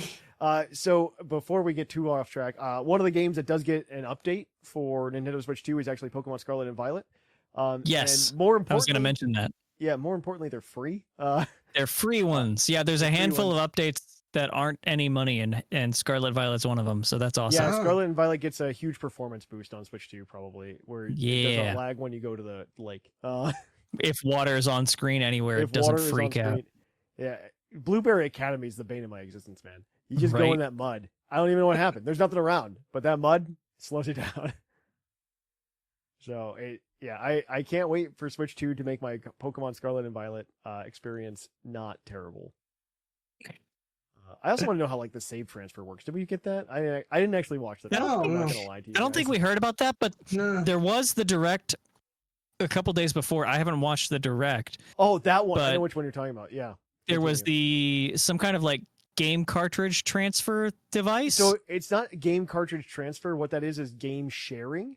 So like if you own a game, it's a Right. digital game cartridge. So if you own a cartridge digitally, like I own a lot of Pokemon games digitally. I do also own them physically because I'm a madman who runs a Pokemon podcast community content creation thing. But if you own them digitally, so this is what happens a lot with me and my wife, because we both have Switches and we both like to play games like Zelda, right? The problem Right. is both of us will buy a copy of Zelda, right? So we can both play it. And Nintendo Yeah. probably loves this. But now they've realized like that's probably not sustainable, especially since they're raising the price of their games. I'm not going to get into that. Yep. They're raising the price of their games. They went ahead and actually what's the word? They actually went ahead and I'm trying to think about how to phrase it, but they went ahead and oh my gosh, what am I trying to say? They went ahead made a cartridge that you can share with your Yeah, family members. they made a cartridge you can share with your family. Yeah, wow, I am very bad at speaking today. Hey, but it's late, I know. man. Okay, I know how you're feeling, man. but no, Them 30s, yo. You can take a digital cartridge and I can share that with my wife, right? Yeah, that's awesome. That's what I was trying to say. Those are the words that were trying to come out of my mouth. right. Yeah, I'm real excited for that. It seems really cool. Plus, I don't know if it's intended to be used for assisting with, I don't know, hardware transfer from one Switch to another or something like that, but it's probably possible. not. It's probably not. the way that you could own a Switch 2 while owning a Switch 1. Right. You Kind can of do both. You can transfer the game over, right, to that, and you can still play the game on both even if you have it digitally, but you want to keep your other one. As long as it's not that thing where, like, because I have the two Switches and one's the master and the other one has to connect to the internet to prove I'm. Oh, yeah. Interesting. I'm hoping it's not that. Yeah. I don't think it will be. I know you have to be on like the same family plan though too. You have to have the same family plan. So I mean, this is perfect for me and my wife. It makes sense for me and my wife. Yeah, that's really good. Good sharing of the fun. Yeah, I'm all for it. But yeah, the game, these all look fantastic. I'm excited for the Switch 2 for Pokemon. And I mean, this obviously means we're getting Gen 10 on this console as well. For sure, yeah. I'm very excited for it. And then, of course, they probably have like a game too that's going to come out at Christmas time for the Switch 2. It's not going to be Pokemon, so Legends EA is going to come out before the Friday before Black Friday. I promise. I promise everybody. Yeah. I very much promise. There are some trends we can continue to rely on. That is one of them. It did look good. The upgrade for that did look good and made me a bit more interested in it than I was before when I saw the previous trailers. Not that they were bad. It was just like, all right, yeah. I mean, I was interested, but now I'm a little hyped actually. You should be. Yeah, no, I'm excited. Honestly. I'm glad they're doing this and making the Pokemon experience better on it as well. I do like that this was probably their correction for Scarlet and Violet being like horribly optimized. Giving us the free update. Thank God. The free update, yeah. I think this is part of it because they were very aware. Like it's still a Japanese company, so they still have some sense of like honor. Mm-hmm. And they definitely want to keep that going. Yeah. I'm curious how it'll do and what effect it'll have because I know that I struggled a lot. I was mentioning it to y'all between segments that I've got an OG model Switch from day one of it launching. So I have a lot of clunk happening whenever I play anything. I would love to play Unite, but just navigating the menu itself is so clunky. It's so bad. Yeah, you're right. That's it's what so I call bad. my Wii Fit machine now. That's just my Wii Fit. I'm a Wii Fit Ring Fit machine. That's all that original one is now. Yeah. So I'm particularly hyped because I'll be upgrading from OG, and I intend on upgrading like really early, maybe day one, depending. Awesome. Just because I kind of need it for. Oh, I'm gonna do day one, but that's only because like I'm a video game content creator person. Exactly. You know the life. You know. Yeah, that's why I'm really hoping they come out with that special edition fast because I don't want to wait too long, but I want to wait and I want to get it. I always think to myself, if I ever quit, like, will I not feel the need to just go buy it day one? And I don't know if I'd ever say the answer is yes. Are you a line waiter? Do you like when you get something day one? Are you like online places, or are you just ordering it and kind of getting it on the It depends. It depends. Because sometimes like I'll go do something in person, as a just for the experience of doing it. Okay, yeah. Because I don't turn the experience of getting it into content typically, right? That's not who I am. Because one, that's a lot of work, and two, I mean, this isn't my job. Right. Yeah. I still remember getting my Pokemon Blue, even though there was no hype yet for Pokemon, not quite yet. I lined up with my two friends in front of Electronics Boutique just because I wanted to. I wanted to say I lined up for it. As 16-year-old me, no one else. I think the Love last it. one. I think the last one I got super jazzed about was probably Alpha Sapphire Omega Ruby. That was the Mhm. last time like I really got into Oh, the midnight launch life. And that was because I kid you not, this was like the dumbest reason. But it also so if anybody remembers, I don't know if anybody does, but because again, me, Casey, and 3 other people owned a Wii U. But in Hey. in 2016, when Pokemon Alpha Sapphire and Omega Ruby came out, it was one of the rare times that there was also another release from Nintendo at this on the same day, right before the holidays, and it was Super Smash Brothers Brawl, or not Brawl, Oh. but Super Smash Brothers Wii U. And I went to the launch just to pick it up so that I could like throw a party the next day. Wow. Because I threw a party the next day and we were like just all playing Brawl, or not Brawl. Heck That's yeah. awesome. Smash whatever Wii U. whatever the Wii version Yeah. was. Yeah. Well, yeah. All right. Well, I don't want to get us too far off topic, but this has been a lot of fun going down memory Absolutely. lane on this. Awesome. Very fun. All right. So we're going to go ahead and we're going to kick it on over then, guys, to our Pokeopinion. So let's kick it on over to that and we'll catch you all on the flip flop.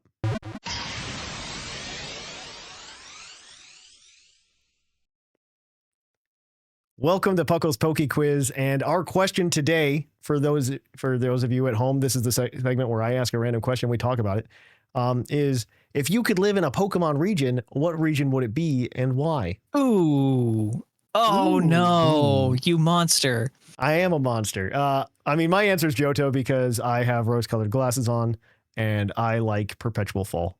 Done. Like, that's it. Fair. Also, honestly, I wish I had the picture on my computer so I could put it on the video version of the show, but this wasn't, I guess it wasn't that recent anymore, but like a year and a half ago was my last Japan trip. And I actually went to Kyoto as part of that. And which is where like that's Ecruteak City, and then Osaka is Goldenrod City. And I just had a blast in Kyoto. In Kyoto, I have like this one picture that was like the most peaceful moment of my existence. We found like a cute little bar on the river in Kyoto. And it's got this the most scenic view of Japan. Like you see the mountains in Kyoto and everything. I did go check out the temples and stuff while I was there, and those were also a blast. I got to see like the tower that's based on like the one that Ho is at. Ooh. And okay. yeah, it was very cool. It was very cool. And There's a lot of ways to take this question. yeah. No, Yeah. answer it however you want. I don't care. It was just good vibes. I kid you not, when I was in Kyoto, if you looked off in the distance, it looked like the background of the Pokemon anime. Oh, cool. It was so cool. It was so cool. I was like, whoa, Well, the this thing is about actually real living in life. Any of these regions, other than where we live now in Unova, is that You more so, I think, right? yeah, Right? Because it's the whole idea of that, like there are buildings in all these other countries that are older than our country, right? Yeah. Right? There's history, and that's One the thing- only reason that I can't pick Unova, only because it's like, yeah, I live there, it's awesome, but if I had a choice, I'd want to pick someplace with a little more history to it. And of the places I visited, Galar kind of represents that, like that feeling of, just a very long, rich history, and like their version of Stonehenge and their mysteries. I mean, every place has their ancient temples and stuff like that, right? They're all that sort of thing. Yeah. But I just get that vibe. And also, wild areas, I see them as, I'm a big camper. That's just like you can walk out your city and you literally are like in a wild place. You go camping and like really adventure right outside your city. Yes, sign me up. I don't want to have to drive 2 hours to go experience wilderness. That's the only good review I've ever heard of Sword and Shield. Very fair. And I dig it. Seth, do you have an answer? Do you have a I good do, one? but I'm so conflicted Well, because give us both. Yeah, I mean, you can. if This is we're the segment talking- where you can. exactly. If we're talking about like region as a whole and the entire vibe of the entire region, it's Hoenn. And I know I'm biased. I know that, just like you are. Oh yeah, Those are my favorite region. Those are my favorite games. There's a lot of cool colors in it. Don't have to worry about a lot of warm colors anywhere, so we're fine. Oh my gosh. There's so much green. So much green everywhere. But, and this is a very big asterisk to this, there is one town that my heart absolutely lives in. And if you told me to pick a place to live in anywhere in the Pokemon universe, a place to live, that would be Balonlay. Which one's from that? Sword and Shield? The oh my Mushroom gosh! What has City. happened? Oh my! Get out of here! I'm going home. The glowing mushroom place, just to visit that is. I could do my own 24-hour live stream of the forest in my backyard. But like for real though, that's my that vibe. Is you. That is you. Yeah. I can see it. I can see that it. Is absolutely my vibe. Carnivine all around, you know. Carnivine all around, fairy pranksters everywhere, gigantic mushrooms the size of my house. There's nothing wrong with that. With the Glimwood Renaissance Tangle and Festival houses, like. That's but that town is actually though. I'll say the one thing about that town, and it's more of a compliment, even if this sounds like an insult, is that when I got to that town, that was when I was very aware of how not 3D the game was, because I was like, man, I want to look around at this city in this forest in 3D. I want to There's explore 3 buildings. Yeah, and I'm like, oh, there's really nothing to like immerse myself in this, and this was like the most immersible location. And I think that was the problem with a lot of Sword and Shield, was that the immersion was bad. It was such a good little. I remember, like, I was stun locked when my character walked into that city as a person, and it was just, oh my god, I don't want to leave, but there's only 4 buildings, one of which is the gym. Like, yeah. Like, I had the same reaction to getting to the freaking Underdark in Baldur's Gate 3. Like. That's the same thing, because it's just my vibe. Baldur's Gate reference, man. Bingo card. There you go. Did we play D&D? I don't even know. Do I play D&D? Do we? Like weekly? Nobody does. I play pretty often. We all know this. I've got like 2 campaigns going right now. I'm looking at your avatar of the Dungeon Master. It's the Dungeon Master, yeah. Yeah. It's the Dungeon Master. I'm the forever DM of our group, but it's fine. Yeah. I find out I'm a terrible player anyway, in D&D, so I'm just really bad at it. Bad as in you just don't know what to do, or are you bad in it as your min-maxer that ruins everything? No. I'm in what that I don't know what to do. Not in that like I don't understand the mechanics of my character. It's just that I'm so used to bouncing between personalities as the DM that I have a hard time like tying myself to one personality the entire time. Yep. Because I last campaign I tried to play in, and then, so what happened, this is a story that we've left PokeOpinion. It's fine. But what happened is, so my D&D group got too big, because we became a social club. That'll do it. That'll do it. And so I ended my campaign early because I had something like 8 players. And we have a wait list. Wow. We have a wait list. Because we're actually a pretty popular club at work. First world problems, huh? Yeah, people want to play with us a lot. I'm too good of a DM. I'm also like I really like immersing, and I like making things. Like I make a lot of terrain, I make a lot of minis and stuff like that. And you've seen a lot of having a 3D printer. You've seen it, Seth. You've been here. I have, and I envy it. And I have that awesome table. And you do. We went and. My wife and I decided we're going to run 2 separate campaigns in the same world. And so we split the tables in half. We also opened up a couple extra seats because I really like having a 5-player table. Like that's kind of where I thrive. I also like 5 because if somebody misses, you can still play. And so we opened it up. We added a couple new people to the mix. And we have a great time with that. And so what we were originally doing was we were doing one on one night, one on another night. And so I got to play in my wife's campaign. And I was just so awkward because I was so not used to just like focusing in on this character. And I built him really well. He had like this really, he had like this internalized rage, and he would try to control it while also being like super religious at the same time. It was a really cool concept for a character, but like then there'd be like funny moments where I would want to break character like real hard. You know, and so it just didn't work out. It just didn't work out. And it was unfortunate that I couldn't do that. So thankfully what ended up happening was everybody in the other campaigns after the party got split up, they missed each other. So now we run on the same night so that we can all have dinner beforehand together. Wow. Yeah, that's awesome. And then we split up and then go play. We have a downstairs table and an upstairs table. Okay. That's awesome. Yeah. So is the goal to eventually have party A fight party B?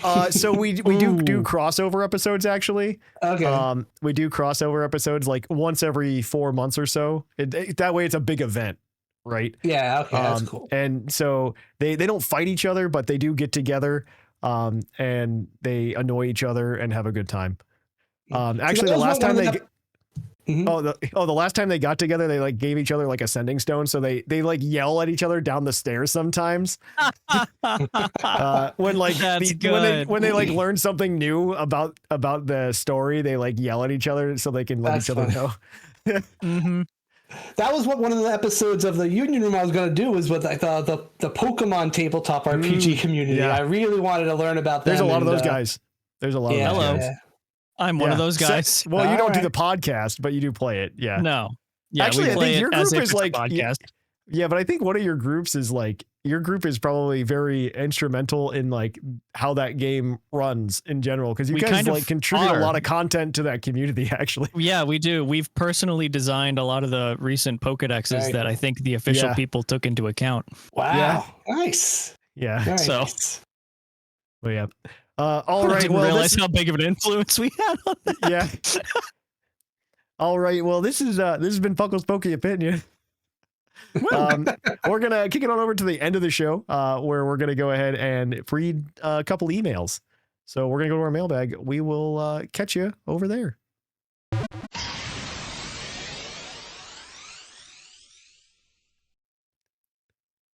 Welcome to our mailbag. The mailbag is the part of the show where you can email us at puclpodcast@gmail.com. Another segment we stole from WTPT. And we're going to go ahead. Reading emails. Reading emails. You like invented every that, podcast I think, right? ever. I think you invented that. You invented it, and so many people copied you. Man, so many people. We should really start sending out some like cease and desists and stuff. Right? You could shut down our whole show. Let's be honest.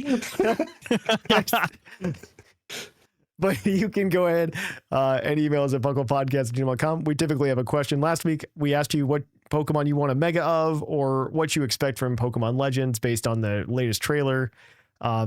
And yeah, we got a couple of those emails. But as always, this show is brought to you by the fictional energy drink Green Tauros, the energy drink that gives you hooves. Fictional hooves. Fictional hooves. That was him flying off in the distance. But yeah, we've got a couple emails. Our first one is this week is going to be from Shellman, and you want to read that one, Seth, so I'll let you do that. Yep. Greetings, Puckalonians. While I have been excited for upcoming games before, I have never joined any hype train like I have this time around. My conclusion so far is that it's all been for the better. As fun as it is, it sure is engaging and takes up space in the RAM of my brain. need more, like many, need new sticks. I know, right? Download more. Like many of you have said plenty of times before, the freedom of making the Legends games different based on the chronological and geographic settings. The big landscapes with dangerous Pokemon that can knock you out in an instant, few trainers who excel in battles with a big focus on documenting and understanding Pokemon fauna fits perfectly in the PLA setting.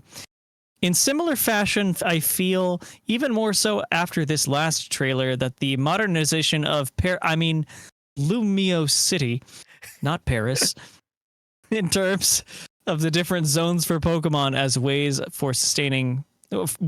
more sustainable living, for different species, is spot on for the setting. The nighttime battling adds to this in a great way, giving the feel of an urban living and a city that is alive around the clock. In many ways, the seemingly more battle-focused storyline fits really well into the setting. You basically take the street dancer battles of Paris and switch it out with Pokemon. As far as new megas go, the only one I want is Mega Trapinch. Have an awesome week. Not even Flygon. Not even Flygon. Have an awesome week, Sheldon. Oh, but no, that actually would be a really cool like gimmick and that would be Pokemon getting. That would be a really good troll. It would be a really good troll. Honestly, like Dunsparce got it, but not the Dunsparce. I want it because of the Dunsparce. Like I think I love the Dunsparce because it trolled the people. Like I've been a Pokemon fan for so long, and I've gone through so many of these cycles where you watch people just ask for the most ridiculous things, and it's just like it doesn't matter. Like the one that like really grinds my gears, and is at least okay now. Was when people would just keep asking for following Pokemon to come back after Pokemon Heart Gold Soul Silver. Right. I'm just like, it does nothing, guys. It doesn't even help my immersion. It's just stop asking for it. I want this to be like Heart Gold Soul Silver is the game where the Pokemon follow you. And I mean, now we have it in some way, and it's kind of ugly and bad, but it's fine. It is immersive, I guess. But it's also like, it's like in fighting games when they always have like the joke character, like a Dan, right? Yeah. It's like, I feel like it's totally worthwhile including a Dan so that your good friend can play with that weird mega and at a disadvantage and really rub it in your face that he won with that thing. I think Dunsparce, like I really just like one of the things in the Pokemon community is like if a Pokemon doesn't have an evolution, they want to have an evolution. And not every Pokemon needs it, right? Like one of the things that really bums me out, or not bums me out, but one of the things that grinds my gears is like Mawile, right? A lot of people are just like, it's really a bummer that Mawile got a Mega, which means it can't evolve now. We're like, it's not going to get a regular evolution. It's like, that's fine. Mawile's fine. It doesn't need to be touched. Insert Duraludon. Yeah, okay. Duraludon got like a Gigantamax. Gigantamax doesn't count. It's fine. It kind of does. It's not a real mechanic. It is in the trading card game. Is it though? It used to be single tier. Yeah, it used to be. Now it's gone, right? Yeah, we've rotated it's out. It's not here anymore. Were there any VMAX Pokemon that weren't Kyurem in that last block? No. I think there were like 5, or there were maybe no. Wait, VMAX. Like VMAX. There were 11. Oh, wait, there were no, 11 VMAX. I think there were 11 VMAX cards. Yeah, I can't think of any other than Kyurem. I think there's a Zero or a VMAX that was in rotation in F block. There was definitely a Deoxys VMAX in F block. There was I think Aggron VMAX might have been at F block. There were a couple others. There were like 11 or 12, I think. None of them were good, but they were there. Yeah. They're gone now. But either way. Yeah. One more email this week. It is from The Real EV, and I get to read you guys this one. Hey, everyone. Buckle up and put on your tinfoil Rocky helmets. That's a good intro, actually. I like that. I've been saying buckle up at the beginning of the show, and people have liked it. It's been something I've been saying privately in my private life for years. You need to slap that on merchandise. That's got to be your thing. Man, you're a better merchandiser than I am. I do have my marketing masters. That's it. Man. There you go. There you go. We're hiring KC now.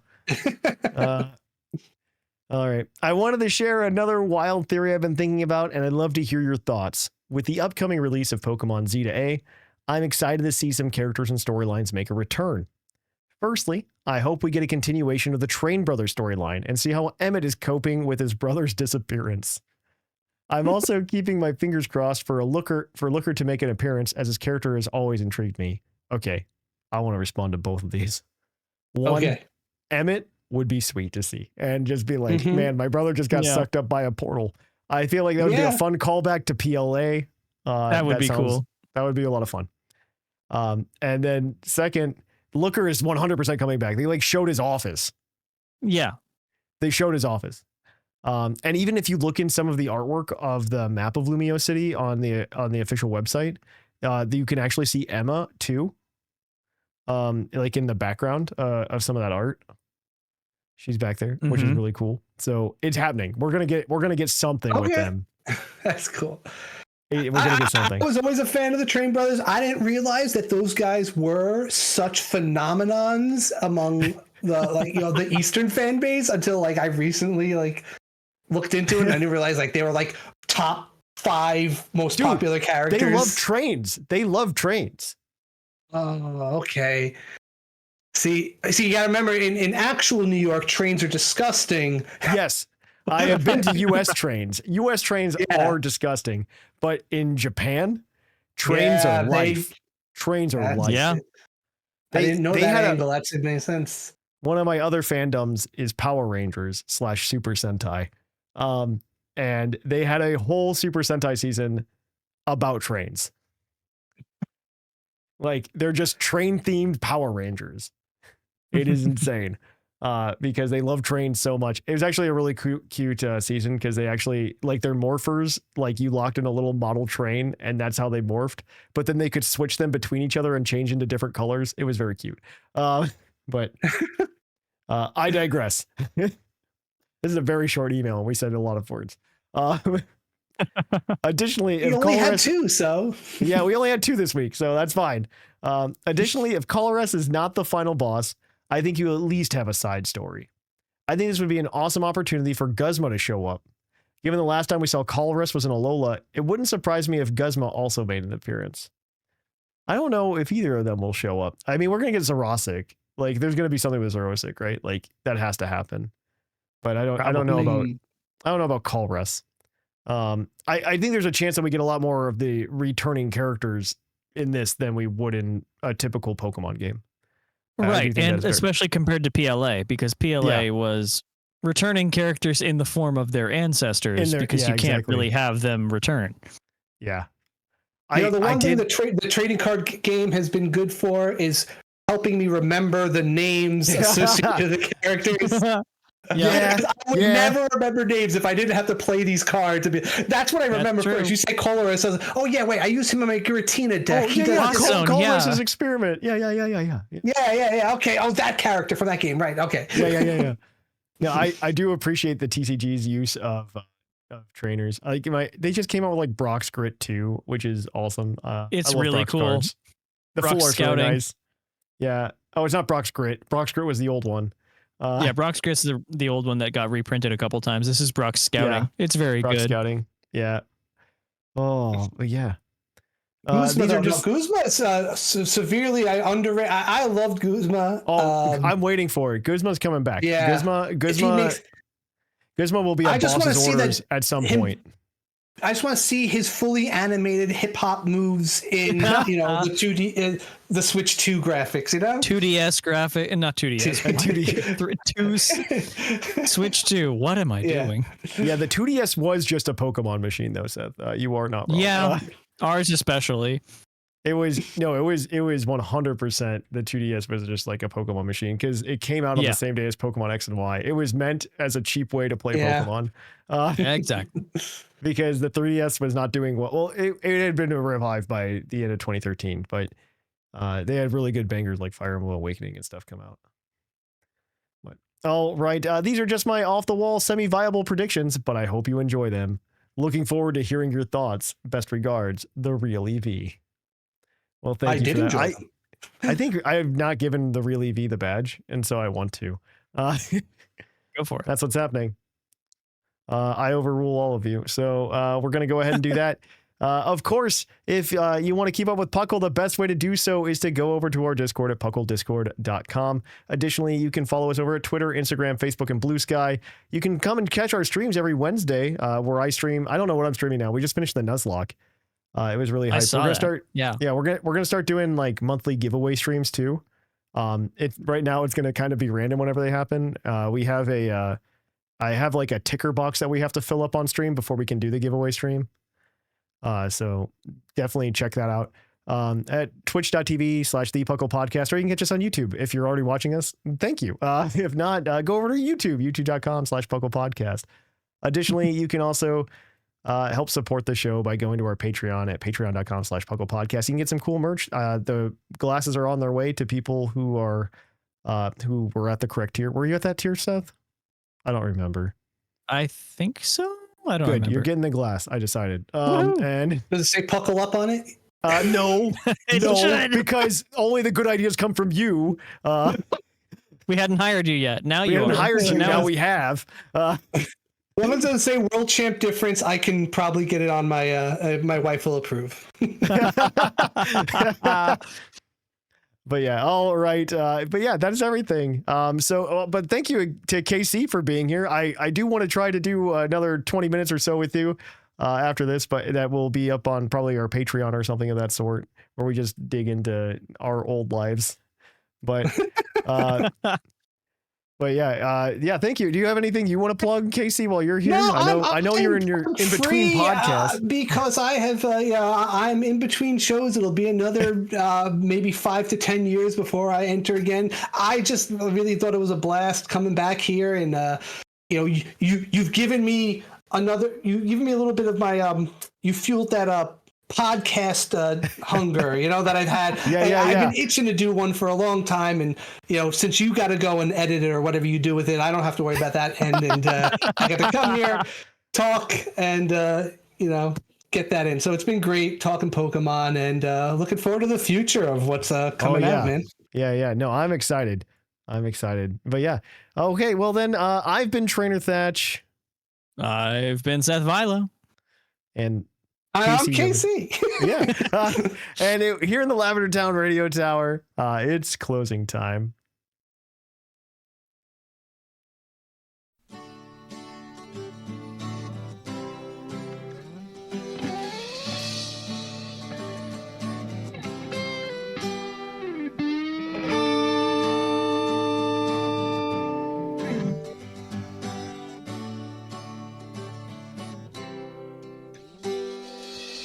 Closing time.